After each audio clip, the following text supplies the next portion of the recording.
From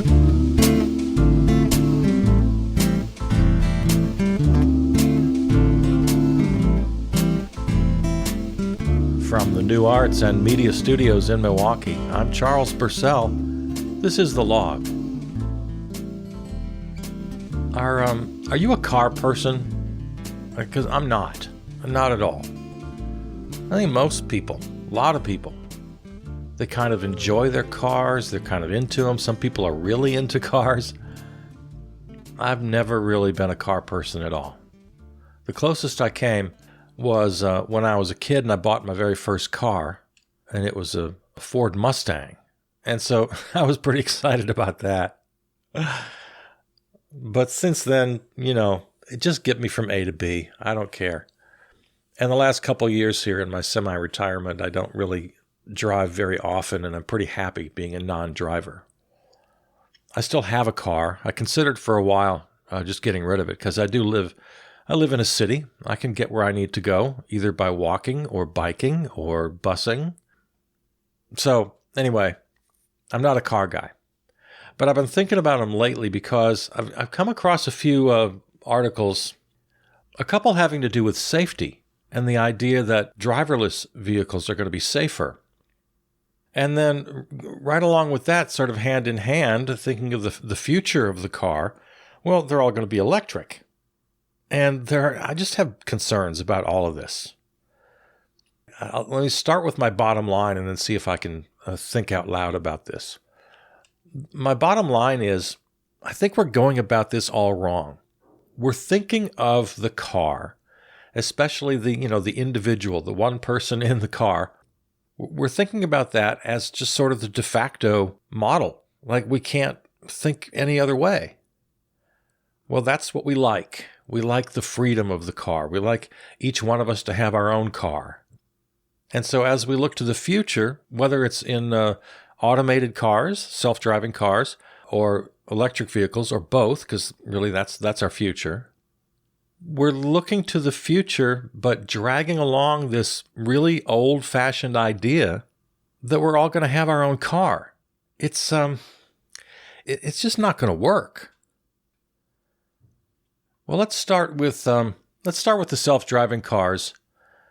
Now, one of the reasons I've been kind of excited about this is it's going to reduce accidents by, 90%, because it's long been sort of established and understood that most car crashes are due to human error. The National Highway Traffic Safety Administration says it's 94%. 94% of all car crashes are due to human error. This is tens of thousands of people every year whose lives will be saved once we get these ridiculous human beings out from behind the wheel. Now, I don't know how fast that future can come, but it can't come fast enough for me. Well, an article that I'm having a hard time wrapping my head around claims that this number, this 94%, is way off, that they're just wrong, that there's no good evidence to support that claim that human error is the cause of most crashes. I'm reading an article from Vice right now. And apparently, according to this information, safety advocates are saying, nope, this is not right. And they've lobbied the National Transportation Safety Board to the point where they are officially calling on the Safety Administration to remove that 94% statistic from their website, deeming it reflective, I'm reading now, of a culture that accepts 40,000 people dying in fatal car crashes a year. So I guess what they're saying is, that is a problem. That has been kind of the attitude that, 40,000 people dying every year, what are we going to do? We can't do anything about it. It's just human error. There's no systemic solution.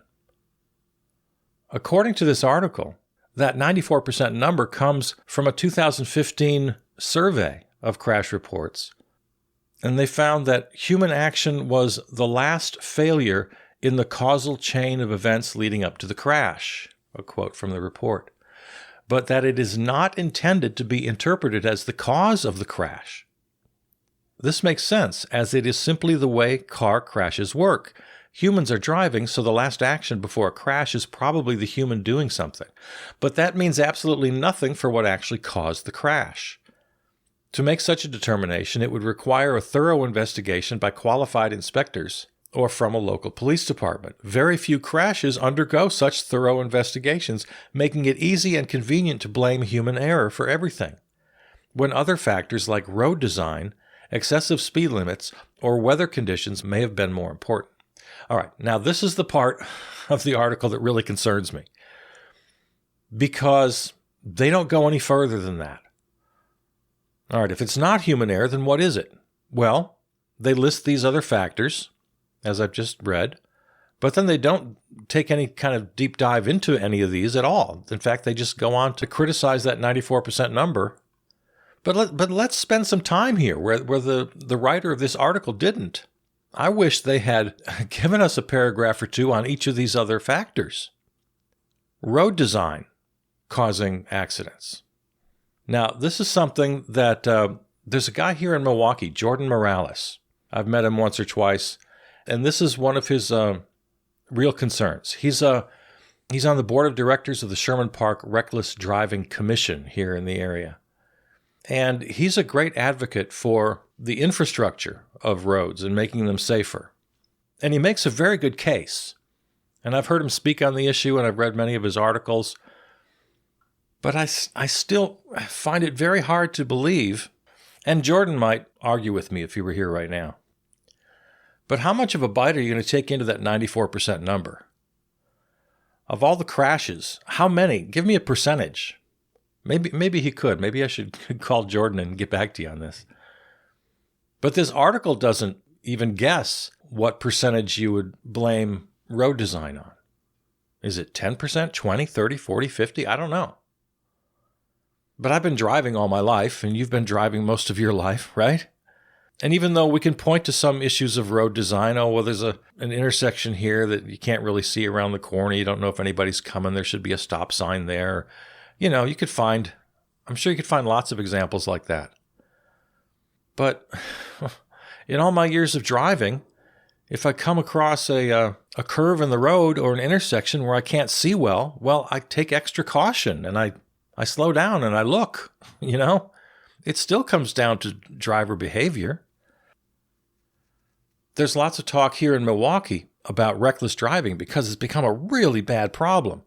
And there are things you can do. You can, in residential areas especially, there are speed bumps and what they call, I guess they call them bump outs at intersections. They actually bump out the curb so people aren't sneaking around trying to create another lane to make that impossible. So there are things you can do in design to make it safer. So yes, that's road design.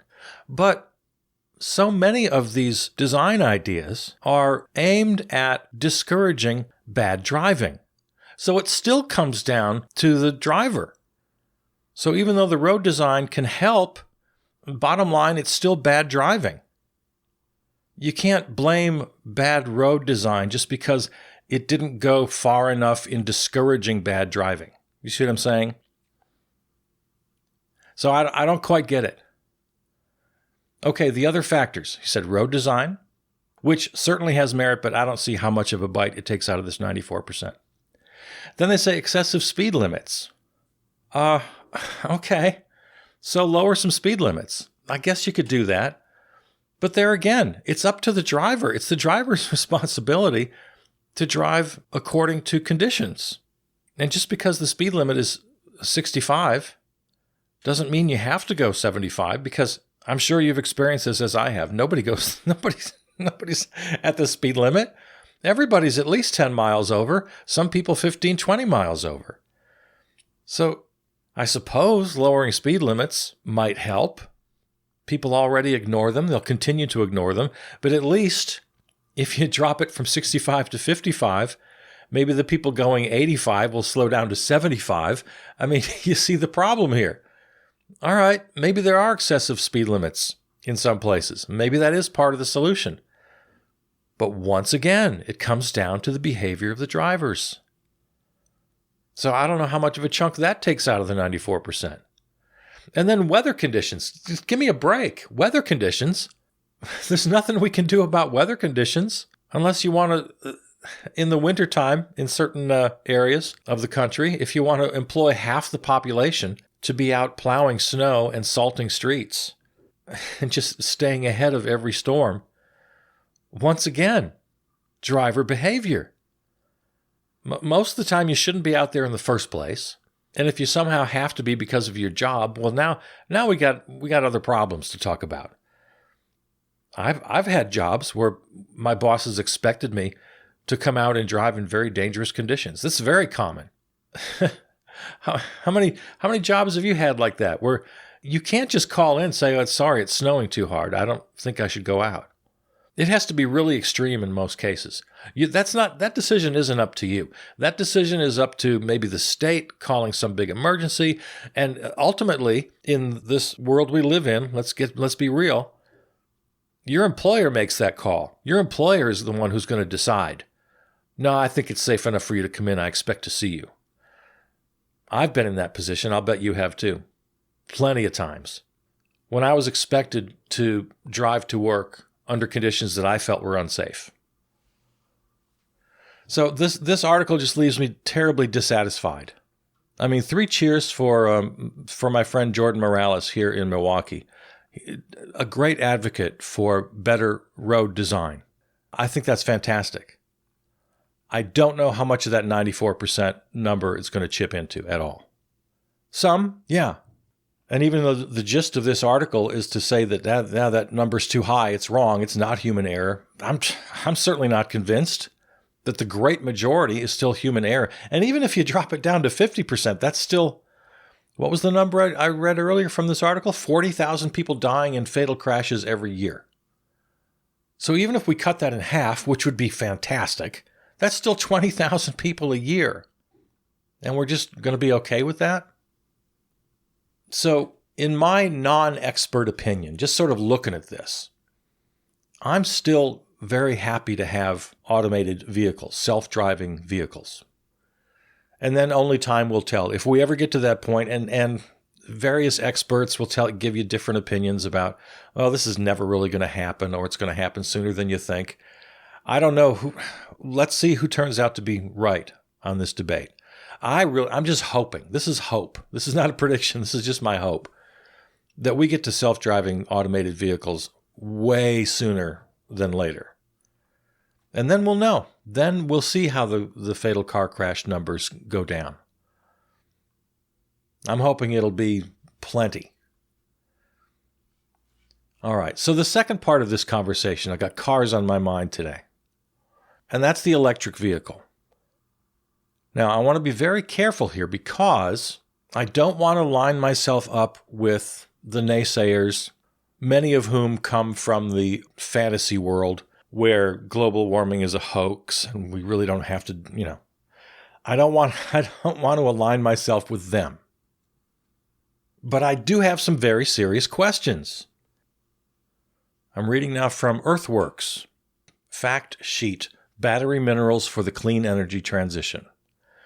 We are in the midst of an urgent transition to renewable energy, a transition necessary to avert climate catastrophe.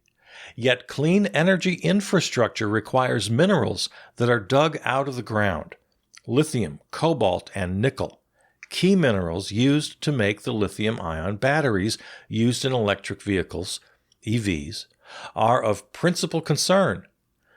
The skyrocketing demand for these minerals is driving the expansion of mining and its destructive impacts on ecosystems and communities in geographic hotspots throughout the world, including the ocean, with disproportionately negative impacts in the global south. Lithium, nickel, cobalt. So let's just take a guess at how environmentally responsible these new mines are going to be. How labor-friendly you think the work will be.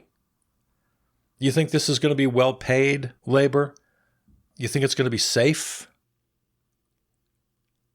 The Democratic Republic of the Congo is home to more than half of the world's known cobalt reserves and produced about 70% of the global supply in 2020.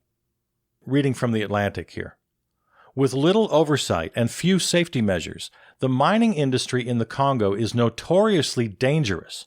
Men work in hand-dug tunnels that can extend hundreds of feet underground, while children as young as 7 sift through tailings on the surface.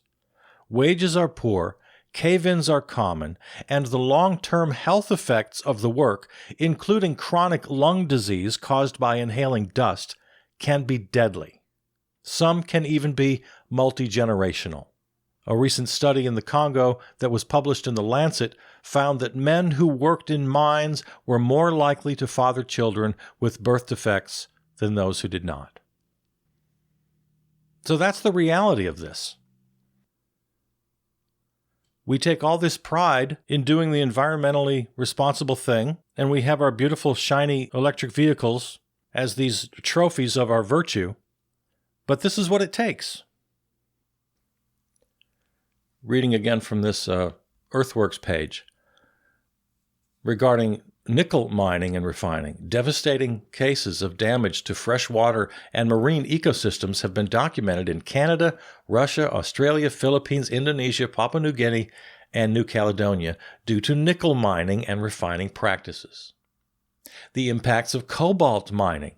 The majority of global cobalt production is concentrated in 2 southern provinces of the Democratic Republic of Congo. Industrial-scale copper-cobalt mines operated by a mix of state-owned Chinese and multinational companies account for 80% of Congolese cobalt production. Pollution from these operations impacts on public health and impedes the growth of agriculture and tourism. And this is what we have to have for batteries, for electric vehicles. So this is why I keep coming back to the idea that we have to drop this notion that we can continue to be a car culture, that we can design cities and roads and lifestyles all around one person, one car. It's crazy. We just can't sustain this. And people looking at EVs as though there's some magic bullet is just, it couldn't be more wrong. Battery technology is evolving rapidly. In the near future, we will likely see a wider range of battery types, each demanding different minerals. So things are still kind of in flux as to what the ultimate design will be, or if there'll be a variety of designs. But the one thing you can't get away from, well, let me see what this article says next. Already we are seeing strong interest in a shift away from cobalt used for battery cathodes.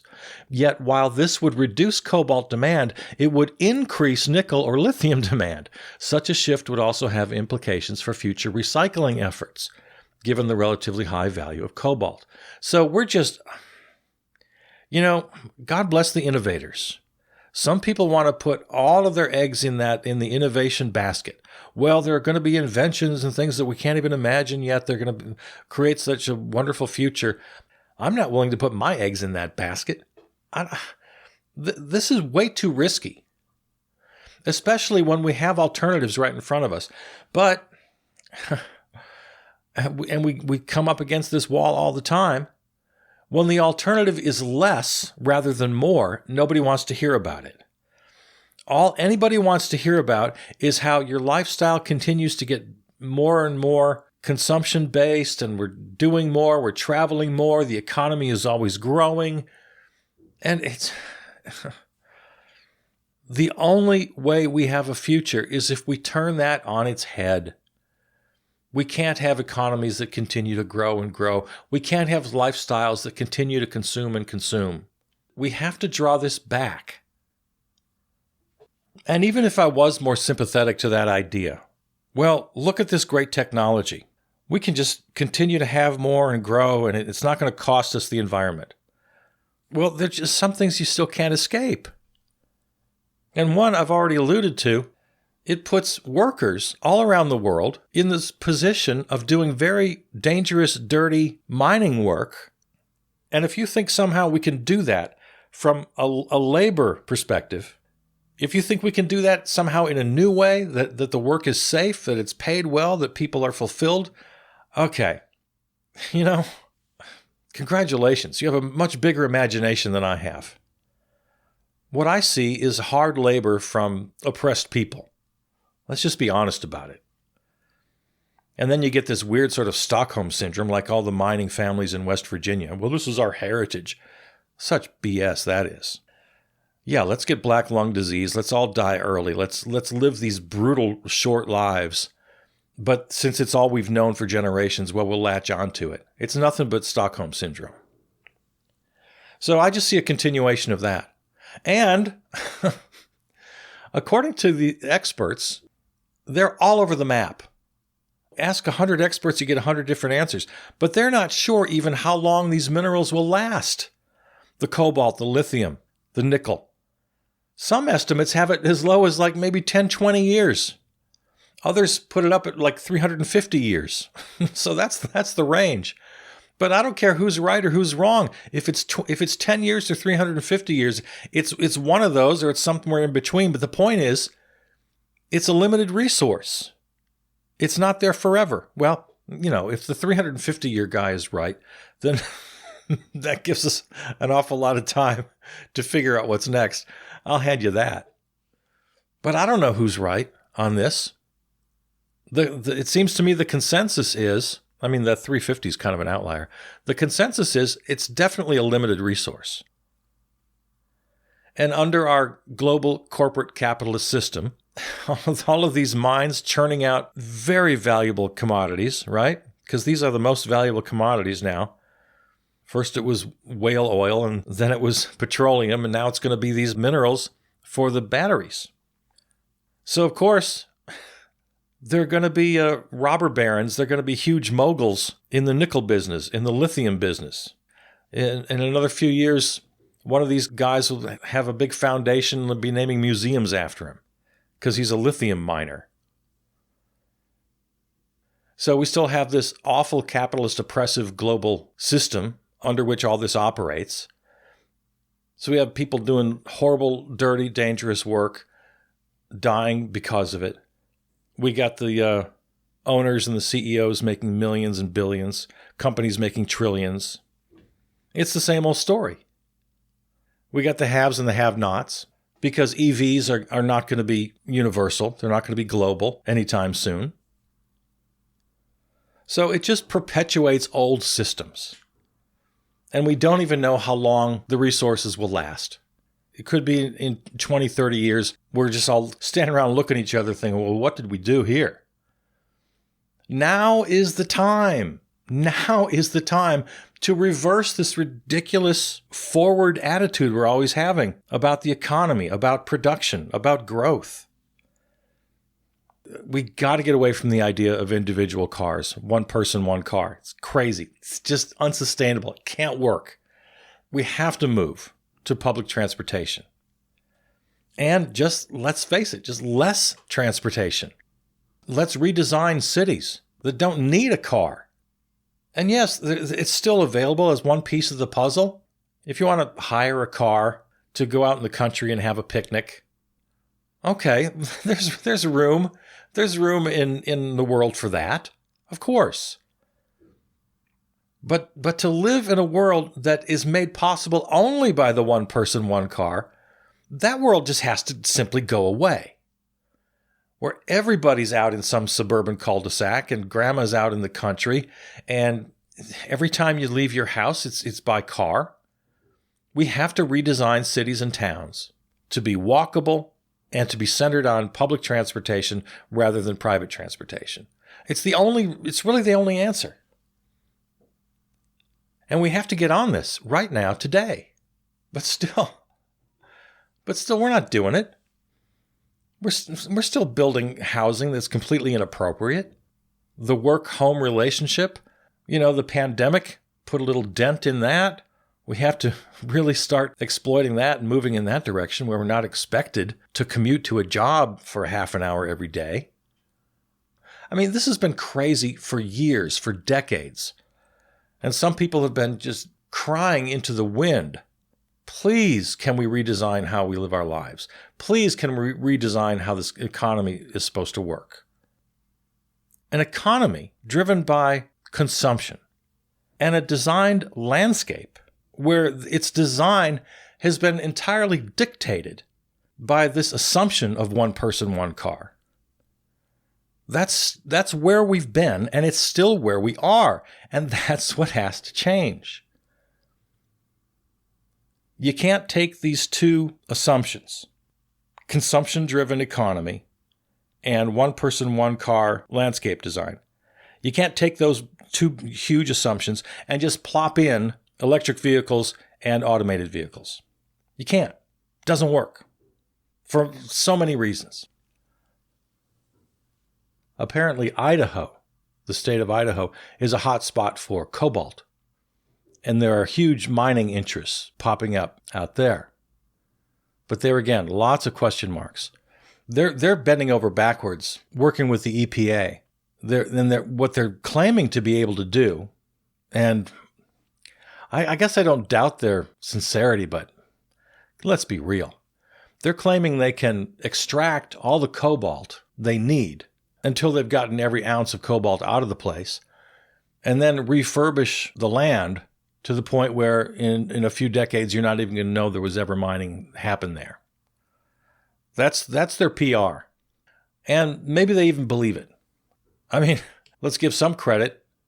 If this was 50 years ago or 100 years ago, nobody would even be making these kind of promises. It wouldn't even enter into their mind. They just ravaged the land and wouldn't give it another thought. So at least they're making good promises.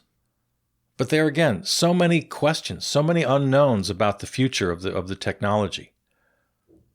And even if these folks in Idaho can get all the cobalt out there and their plans go perfectly, it's still it's a tiny, tiny fraction of what's needed for these EV batteries. And that's where the aforementioned Congo comes in, and China, who's, as a nation, very active around the globe, getting their hands on these resources, buying them up, managing them, controlling them. So now it becomes this big sort of geopolitical struggle. Once again, very reminiscent of how oil has been driving geopolitical military decisions for the last several decades. This is just going to step in, take the baton on the relay race without missing a step. Now these elements are going to be fought over. And that's really what's got me. It's kind of a through line through this whole thing. We tend to think, oh, aren't we progressing? Look at this new technology. Look how exciting the future is. When we're really just dragging along all of these old problems. Problems with labor, problems with the environment, problems between nations, political, economic problems. All of which will be exacerbated unless we get over this idea of constant economic growth driven by consumption. That's what we have to get rid of. When we can rid ourselves of those toxic ideas, then we have a future that we can get excited about. Until we remove those toxic ideas, the future looks just like the past. We're bringing old problems along with us. We're taking this exciting trip to the future and we're carrying all the old baggage. So that's where we are. That's where we are. We can do better. I know we can do better. All right. I love you. I'm Charles Purcell.